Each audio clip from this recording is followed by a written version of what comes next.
totally true, Your though. criminal mind. I didn't go there. Like, what is that? I'm just talking about taking medicine, man. Oh, okay. Well, you're talking about pills and ice cream. I was thinking different Yeah, pills. medicine, medical pills. Oh, I was thinking roofies.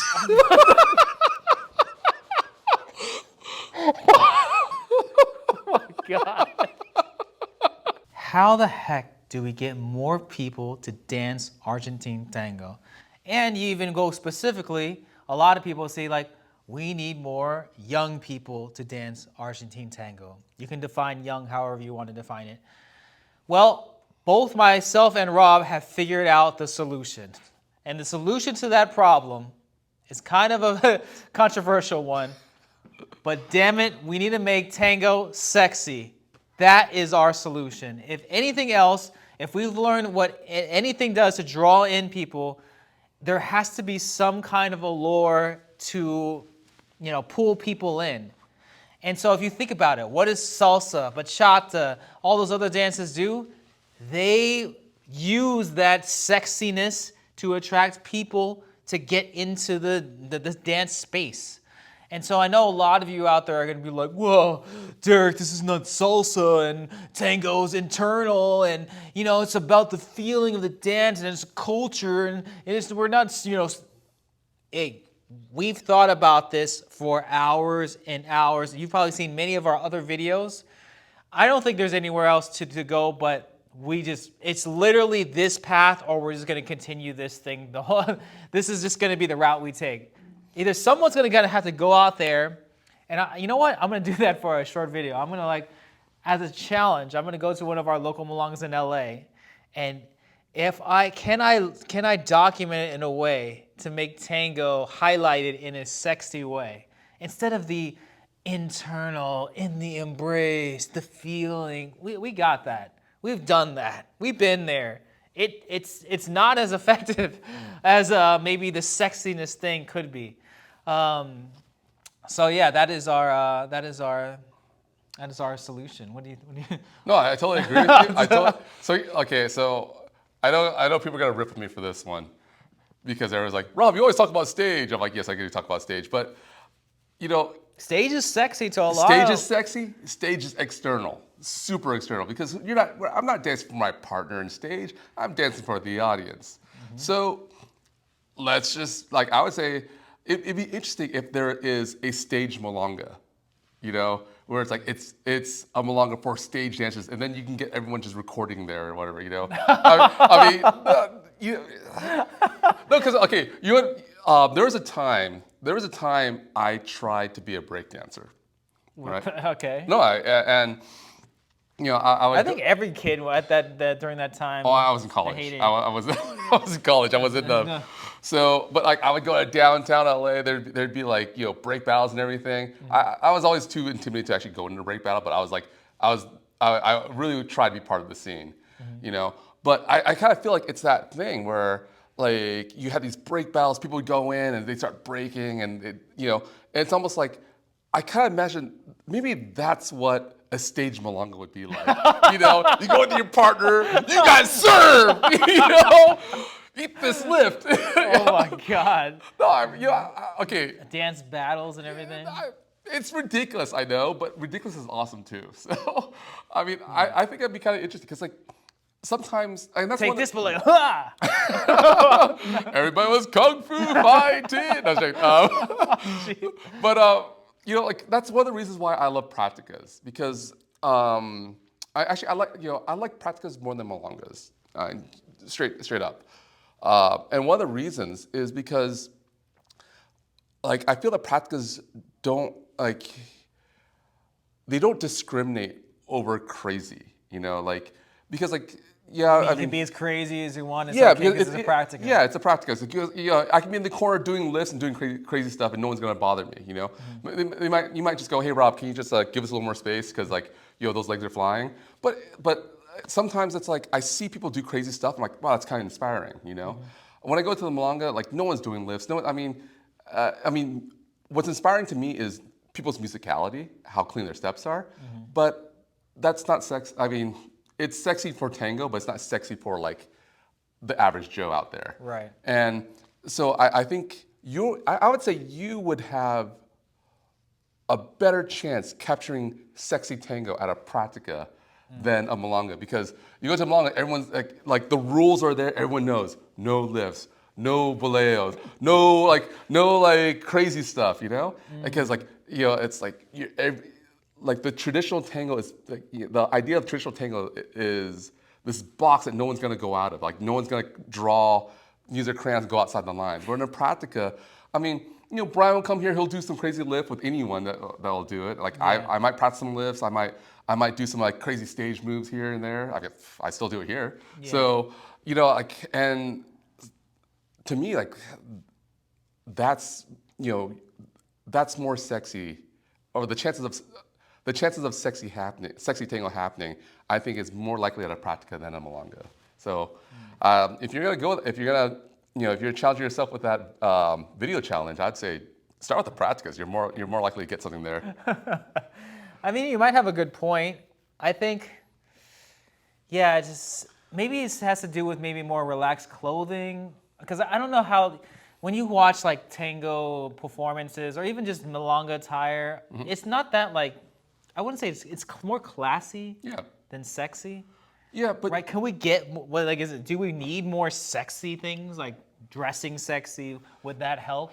Yeah, okay.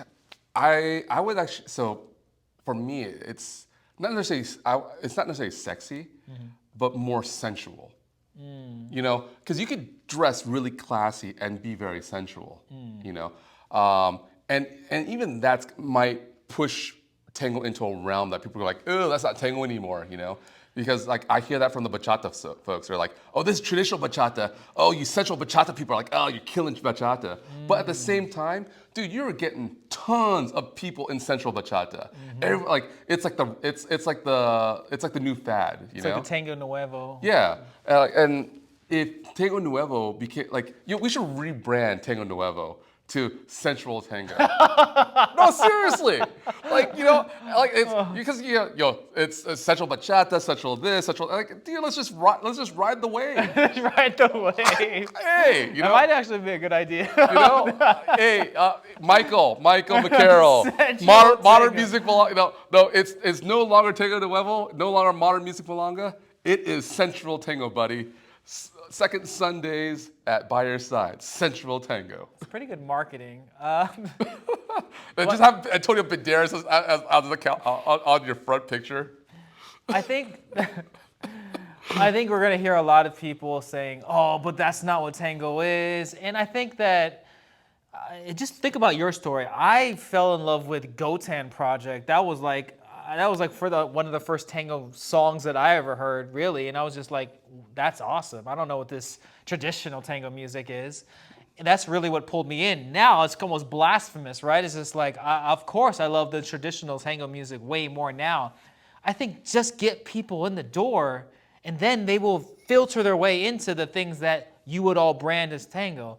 But to just kind of seclude everyone and say, yes, this is the true tango, everyone should like it, I don't think it's kind of hard to swallow. It's like, I agree. Give them some ice cream first, and then they can get the pill to get to the tango, right? Dude, drop the pill in the ice cream so they can eat it, and then they get the pill, right? Dude, you remind me of that's like So To Catch a Predator kind of stuff. It's like you're the guy in the white van. It's like, hey, kitty, you want some candy? But it's true. It's totally true, though. Criminal mind. I didn't go there. What is that? I'm just talking about taking medicine, man. Oh, okay. Well, you're talking about pills and ice cream. I was thinking different pills. Yeah, medicine, medical pills. Oh, I was thinking roofies.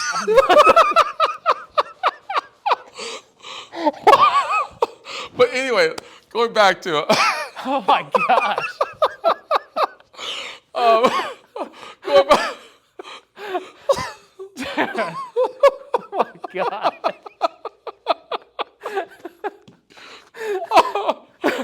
All right. Okay, but go back to what I was saying. No, I think you had GoTown Project. For me, it was Take the Lead. That really sexy sensual tango. Really, I was like, dude, I want to do that. I want to have this girl do this leg wrap on me, and I'm gonna be like sexy Antonio Banderas. I had it in my head. So it's and here I am in traditional tango after I cut that. I grew out of that phase. And I think that's the thing. It's like, there's, Arsh actually said something really smart. And he said like, hey, it's either, make it commercial, it might change it, you might not like it, but it's widespread to everybody. Or be happy that it's esoteric and you're a niche crowd. And, for me, I'm tired of being a niche crowd. No, seriously, it's like 13 years of being niche crowd. Yeah, it's like no, okay. There are things I love about it, but there are things that grind on me. It's like and I feel that like it's not that people are haters, but you have people who have this failure to launch attitude. It's like Tango will never be mainstream, and it's like no one's people aren't trying, or maybe they tried and some people failed. But it's like, we could try again, And I think Tango Nuevo really helped Tango become somewhat mainstream in the 90s. But it's like, we got to do it again. Let's bring Central Tango into this. Here's the real question. If you really want Tango to be mainstream, we would have to dance to something that's mainstream. Yeah. Obviously, 1940s music is not mainstream. No, I know. Right? So it had to be either a current version of tango music or something more modern. No, right? And of course, we have the more modern bands, right? I'm talking straight alternative.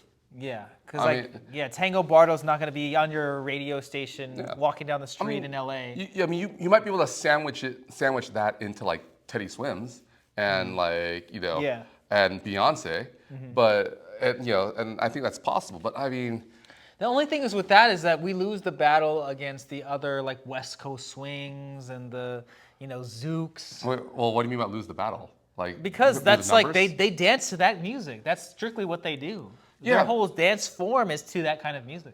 Okay, so yes, I agree. But now it's like, I kind of see this at like restaurants, and what I mean by that is, sure, there are hundreds of burger joints out there, right? But everyone always wants to try the new burger joint. So yeah, like West Coast swing and blues might have the steak and the first round picks, but like everyone still wants to go like ooh, because like you look at fusion that people are starting to incorporate tango movements in there. You look at Zouk, people are starting to incorporate tango movements. Swango and all those things we talked about before with the West Coast swing video. Yeah, so like why not? And people are always going to be curious and see something. If they see sexy in it, they see sensual in it, they're going to jump on it. That's Here's the thing: how much do you think how much of a role do tango instructors play in this whole sexiness thing? I think they play. I think it plays a pretty big role.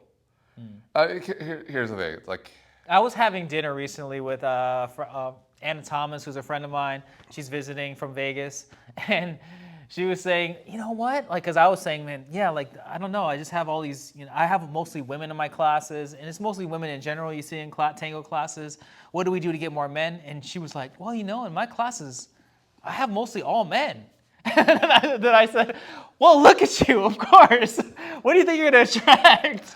Yeah. Men, right? It's like, and she didn't think about it that way. And I was like, yeah, like guys are usually going to attract maybe women, and women are definitely going to attract men and some women. Yeah. No, definitely. And here's the thing: it's like let's just say you got me on the central sexy bit, right? Mm-hmm. Do I look at an 80-year-old dude and go, he's gonna teach me how to be central sexy? It's like, no, I'm looking for the guy who looks like Antonio Banderas with like one button off, his chest kind of out there a little bit. Yeah, like I'm looking for like Ricky Martin. I'm not looking. No, seriously.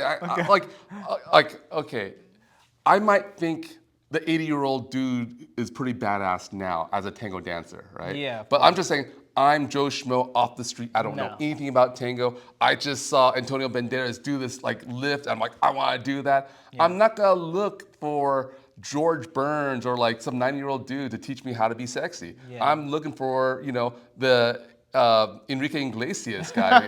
I'm looking. No, seriously, because because you always hear people like we always joke that some guy just says he's Argentine, and then everyone's like, oh yeah, you must be good at Argentine tango, you know. In a sense, it's like so I'm anchored to an image and an idea already, and if it's hard for me to break away from that, if my idea of who's going to teach me to be sexy is someone who looks physically sexy, then yeah, it's going to be tough. And what I'm going to do? I'm of course, as a guy, I'm going to want to take a class where there's a sexy woman versus a sexy guy, because in my head, I'm going to think, oh, she's going to teach me how to be sexy to other ladies. You know, she knows what she wants, and she's going to tell me what she wants and show me what she wants, right? But there's a flip side to this, because then this is like the whole Patrice O'Neill thing. Do you learn how to be a fisherman from the fish, or do you learn how to be a fisherman from the fisherman? You learn from the fisherman. Yeah. So yeah, so in that sense, like I might want You're to learned in by the fish, but then eventually to get better, you have to be the fisherman. Yeah. So but regardless, I'm looking for, like, in my head, I'm going to be looking for someone that I find is attractive, whether it be a woman or a man, to teach me how to be attractive to the opposite sex. Yeah. I wonder if we should just like get some AI AI models. No, you know, what if I digitally reproduce? Like I make a video of myself and then I enhance it and change myself to like some super hot girl. Oh yeah, just bait and switching for the class. You're like, who's this? No, that's terrible. No, actually, you know what? No, actually, you know what? There is a teacher, and I swear, he gets his students because all he does, he picks sexy partners. You know, like they're not smart. Yeah, they're not. They're not experienced dancers, but he makes them look good because he does crazy stuff with them. When you're starting out, you don't know the difference between super pro and first year dancer. Yeah, and I just see someone doing a leg lift, leg wrap, and like sexy ganchos or whatever. Yeah, you don't know. Yeah, I don't know. You don't know. So that's the thing. We gotta do gancho videos, dude. I know I hate so against my own fiber of being, because right? you're a tango dancer. Yes, you're authentic. You're like the real deal, right? Yeah. So, but the thing is, if your marketing needs to choose its target, and the target aren't people who are already established tango dancers, it's what appeals to them. You're like talking to me like I'm a famous dim sum restaurant, and now you're like, you know what, Derek? Forget dim sum. It's Panda Express or nothing. Yeah. We're making Panda Express. No, and that's the truth of it. Is it's like, okay, you could be like Michelin star dim sum where you're only gonna get 20. The question is, do you want 20 customers who spend $1,000 each on you, or do you want 1 million customers who only spend $5 on you? You know.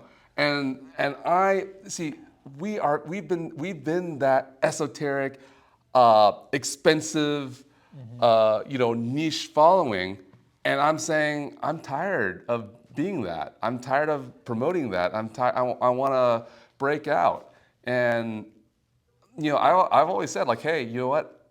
Someone's got to be McDonald's, and there's nothing wrong about being McDonald's. I'm happy about it. Yeah. I don't think it's shameful to be the McDonald's of tango. I know no one wants to. I know a lot of organizers want to be seen as authentic tango, or just seen as prestigious, because it's very easy for an organizer to go, oh, I have all the best dancers, like all the best, the best DJs play here, the best dancers come here, and you create this aura of mystique, right? But when it comes down to it, it's you could be that, or you could be the guy who makes a lot of money, but you're McDonald's and no one respects it. And that's okay, because everyone starts somewhere, and I've got no shame. I will be McDonald's. There's nothing wrong with it. You know what you're getting. You're getting a Big Mac. And it's as much as people talk crap on McDonald's, it's good value. So I also think people forget that tango used to be, what was it? The origin of tango was that it was the forbidden dance. Yeah. So isn't that the epitome of the sexiness, right? Because So it was in the brothels and stuff. Yeah. So Have we just like forgot that? so what are you saying? I know people are just like, it's all about the connection and you know, finding this harmonious Oh, man. embrace with other people. I'm gonna say something terrible, but right now it just popped in my head because I just in the back of my head I see all these like liberal people going, sex work is real work, and I think of like Tango work is real work. Oh my goodness. Well, because we were talking about the brothels and everything. That's like in my head. I was just thinking like but yeah. All right, let us know what you think about our idea about we talked about making Tango nice. How about making Tango sexy and see where it goes, right? So Well, let's just start with sensual. Sensual Tango. Let's start with Sensual Tango, we'll see where that goes, and if we need to up it a notch, maybe we need to up it a notch, but it's better than not trying anything and keeping the status quo, right? It's just like, let's try some things. Yep. You know what? Just Dance Tango to sexual healing. hey, that's internal, right? Sexual healing. Oh my goodness. Well, yeah, thank you so much for watching, and we will catch you on the next one. My goodness. Thanks for tuning in to this episode of Left Foot, Right Foot. We appreciate your support, and make sure you click that subscribe button and that like button. It really helps with the algorithm, and also you receive all our latest updates. Thank you.